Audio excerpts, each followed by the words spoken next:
What's the most justified crash out you've ever seen? My brother was a disabled war veteran whose wife died giving birth to their triplets, and despite his PTSD, grief, and chronic pain, he stepped up like no one thought possible. For 22 years, he never missed a game or recital. Even when his back was so bad, he had to lie on the gym floor during halftime just to make it through. He worked 3 jobs and barely slept. But when his daughter Carmen wanted to be a dancer, he still watched YouTube videos at 4 a.m. so he could do her hair in a bun. When his son Michael got bullied, he stood outside that school every lunch break for a month, just so Michael could see him through the cafeteria window and know he wasn't alone. He even relearned algebra at 47 with a brain still foggy from PTSD meds, just to tutor his kids at the kitchen table every night. The man never bought himself new clothes, wore the same 6 shirts for a decade, his shoes held together with duct tape. But those kids had new cleats every season, prom dresses that cost 2 weeks' salary, and gaming computers for Christmas. He never dated either, saying his kids were enough. So when his 60th birthday came around, all he asked for was one thing: to take the train to New York with his kids and try real New York pizza. That's it. 3-hour ride. He'd been talking about it since they were little, how his army buddy from Brooklyn always said you haven't lived until you've had a slice from Joe's. The kids used to roll their eyes when he'd bring it up during dinner. But this year they promised. Carmen even made a whole plan in the family group chat about which train they'd take, how they'd spend the day in Central Park, then get pizza. Michael said he'd cleared his work schedule.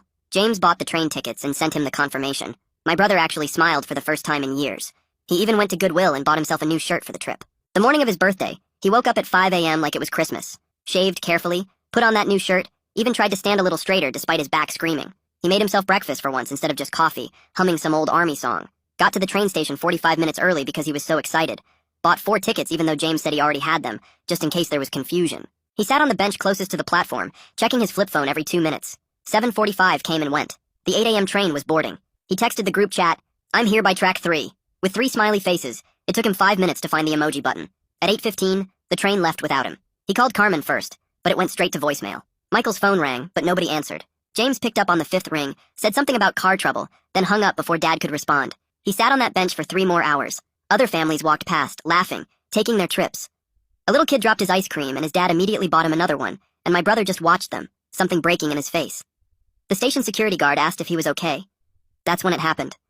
This man who buried his wife without shedding a tear in public, who'd been through war, who'd suffered in silence for 2 decades, just started sobbing, right there on the platform. Shoulders shaking, trying to cover his face with his hands. An old woman sat next to him and patted his back while he cried 22 years worth of tears. He rode the train to New York with me, and we ate a slice at Joe's. But I could tell he was devastated. 3 days later, he was driving Carmen to the airport for her work trip.